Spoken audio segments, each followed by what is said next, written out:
and we've talked about Ohio State and DePaul. They've already made coaching changes, and the cruel reality is that we know that's going to be just the tip of the iceberg. We learned on Wednesday that Mike Woodson will be back at Indiana next year, but with a ton of speculation already out there about other coaches, CBS Sports college basketball analyst Chris Walker is going to help us make sense of those whispers.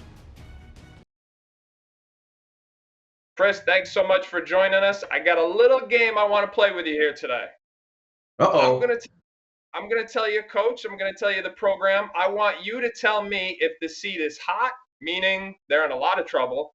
If it's warm, meaning they could be in a little trouble. Or if it's cool, meaning they're going to be with Mike Woodson. They're going to be back next year. You ready for this? I got you. Let's go. All right. Number 1, Florida State and Leonard Hamilton.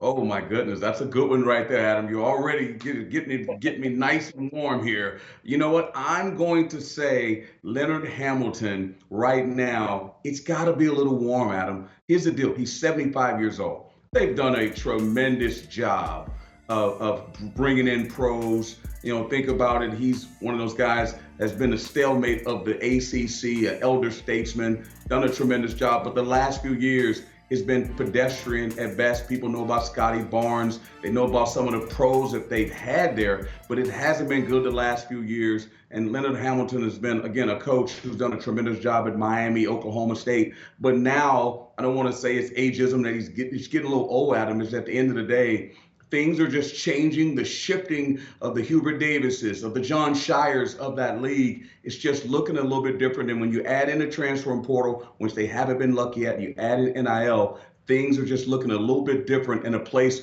where there have been a ton of athletes, and the NBA is, they've just pillaged that program and bring great players, I should say, brought great players to the league, but has left that program in a tough spot, porous at best, and they're struggling to compete in the ACC. It's just been tough, and I think it's warm. It's getting close to that time for Leonard Hamilton at Florida State. All right, now I got another one for you. And I know neither one of us really like this game, but we got to play it nonetheless. Louisville, Kenny Payne. Again, another tough one. You know, a lot of these guys, you know, you've been in the business a long time, so have I. We're friends with them, but we're just reporting the truth. Josh Hurd, the AD, I know, you know, bringing back Kenny Payne was great for the faithful. You know, played in the national championship, played for Denny Crum, and the nostalgia of bringing back one of your own is tremendous. But after what they've been able to accomplish in that program, and also, Adam, what's going on down the road in Lexington, and then losing, you know, DeJuan Wagner's son, it's just been really tough, one thing after another, and they just haven't been able to get a finger on the pulse. You're talking about a place in the Yum Center that sells out every single game. The lifeblood, they're good in football, but the lifeblood of Louisville, Kentucky is Louisville basketball. I would love to see Kenny get this thing moving in the right direction.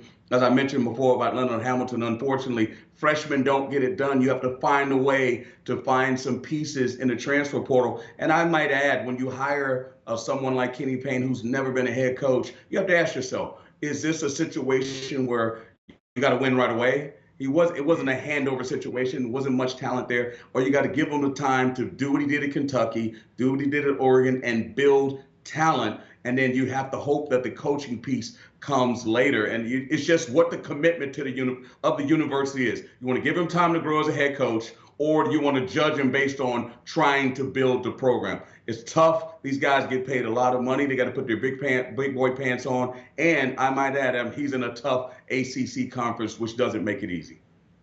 Now, couldn't agree more with everything you said, but we are saying it's the hot seat, right? It's beyond hot. It's like the sun hot. Just the sun. Just wanted to make sure. Just wanted to make sure we're on the same page. All right, now Michigan, Juwan Howard, hot, warm, or cool?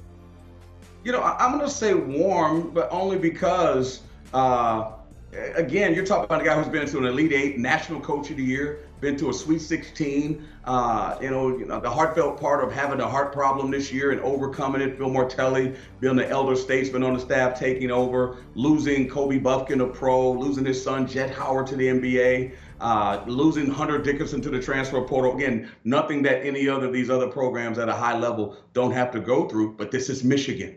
The team just won a national championship. It's just a very different eye of the spectrum that's on this program. He had the incident with the strength coach who's now resigned, and there's too much fodder around the program, and it's not about basketball. Hopefully, again, Ward Manuel came out and said that, right now there's nothing that they're looking to do with that position, but you know how things change. And they just haven't played well, Adam. That's the thing. There's losing and there's just not playing well. And the program doesn't look like it's moving in the right direction. Think about it. National Coach of the Year, Elite Eight to where we are now. Heart problems aside, they got to figure some things out. They got to get back to being Michigan that we believe Michigan can be. And you started off this hit saying that Ohio State is changing coaches with Chris Holtmann. Think about it. Michigan and Ohio State, two of the programs that have been killing it in this league forever, are at the bottom. I mean, something that we've never seen in a very long time. So Juwan Howard, he really has to get things moving in the right direction. And the best thing about it is they won a national championship. So who really cares about basketball right now when football's doing so well? But at the same time, Michigan, they're a very proud program. And, they're accustomed, as long as Tom Izzo's doing well in East Lansing, the people in Ann Arbor want to win as well. Now I'll tell you a program that's doing a little bit better this year in the Big Ten, and that's Fred Hoiberg in Nebraska. Coming into the season, there were expectations. There was a revamped contract. Where does his seat stand as we speak? I think if the mayor, they call him the mayor, he's cooling out right now. I think he's put himself in a very good position. That league is not hard to win, and I think it helps, as I mentioned, that Ohio State's struggling. Michigan is struggling. And then Michigan State has just been okay in that league. And Northwestern is in third place. So that now you set up a situation where Nebraska has a chance to rise. I'm going to give Fred, his credit because he's labored through this league. He took over for Tim Miles, who took him to the tournament. They end up moving on from him. And Fred Hoiberg obviously had success at Iowa State, but having to do it a different way. Nebraska is not one of those programs that's known for basketball, and he's trying to change the tide, got a great home court advantage. But at the end of the day, like I know, Adam, when it gets close to the NCAA tournament, you heard Isaac earlier, you have to keep winning. You can leave nothing to chance at the end of the year like this. And when you have programs that don't have that name brand, and you want to leave it up to the committee, and you have a losing streak, recency bias, people can say what they want. It still applies to teams like Nebraska. It doesn't apply to the Dukes and the Carolinas. But if you start losing at the end of the year and they got a chance to put a name brand in there and you leave it up to them like Nebraska, it's tough. But I think he's done enough right now to say that he's in a good spot moving forward. Yeah, just got to win one on the road, right? I mean, that's been Nebraska's thing all year long. Winning at home, can't buy one on the road. Now I want to talk about Oklahoma State. Mike Boynton struggling, but he's been outspoken now, talking about the NIL and saying, hey, it's not like when I recruited Cade Cunningham and I could just be the hardest working guy and be in the gym the most, and that was going to get it done. Said now that doesn't take you over the finish line. So what do we make of where he lies with his job right now?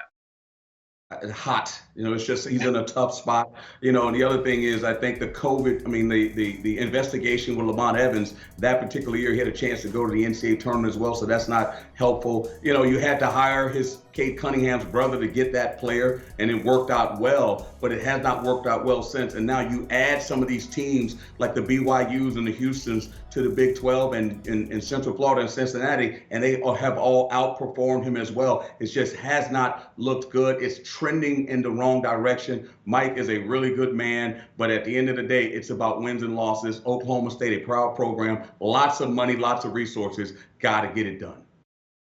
All right, now we're going to turn the page to Stanford. Jared Haase, they brought him back. They said they wanted to see progress. They were really banking on an impressive recruiting class from last year, including Peja Stojakovic's son, but I don't know that they've won enough games this year. What do we make of his job security at the moment? And as a major heat check, of course, it's extremely hot. The question is, what is the commitment of Stanford? What do they want to do? Haven't made the tournament since he's been there. They've had pros. I was in the league at Berkeley when they were there. They just have had a ton of good players. It just hasn't worked out. Covered his games when he was at UAB. A great man, tremendous coach. They call him the human floor burn when he played at Kansas. But at the end of the day, you can get 5-star players. Stojakovic's son came in. You can get those type of players to come there, but you still have to win. And I'll say the Pac-12 has not been a great league. So it's a place, even Cal's having some upward surge, and Stanford just hasn't been able to do it. Jared Haase is, again, a really good coach. At Stanford, you can get really good players. They've almost had a lottery pick or a first-round draft pick every year, and it just has not translated into wins. So, again, they moved on from Johnny Dawkins, and I think it's really time to move on from Jared Haase. That seat is very, very hot, as well as should be. All right, last but not least, going to stay in the Pac-12, or at least what was the Pac-12 this year, and that's at Washington with Mike Hopkins. You going hot? You going warm? You going cool? I mean, very hot. Jennifer Cohen, who moved on to AD at USC now, I knew that thing was super hot then, and he had one more year. She moves on. Here he is again. You're talking about a guy who started his first 2 years in the Pac-12 being the coach of the year, going to the NCAA tournament, had Matisse Thybulle and Jalen Noel recruits from Leonard, from Lorenzo Romar, who moved on, and just hasn't been able to get it done in the league. This year had 6 graduates. They did some work in the portal. They had Keon Brooks, who's their leading scorer, brought in Savia Wheeler, Paul McCahey from Rutgers. It just hasn't worked out, and it's just trending in the wrong direction. Thought to be the head coach of Syracuse a long time ago. It just hasn't moved. Again, the guy I played against when he played at Syracuse, I was at Villanova. Want to see him do well. It's just been really tough in the Pac. And again, another program like Michigan, they are great in football. It's been a football change. The question is, will they care enough to buy him out or let him continue while football's winning at the level that they're winning at? I can't argue with any of that. I appreciate you joining us, and we'll see you again soon. Absolutely, brother. Take care. Thanks, Chris. All right, to keep up with the latest on the upcoming coaching carousel, be sure to subscribe to 247sports.com. Right now, there's a 50% off promo on an annual VIP membership, but it ends on Tuesday, March 19th at 11:59 p.m. That means don't wait till midnight.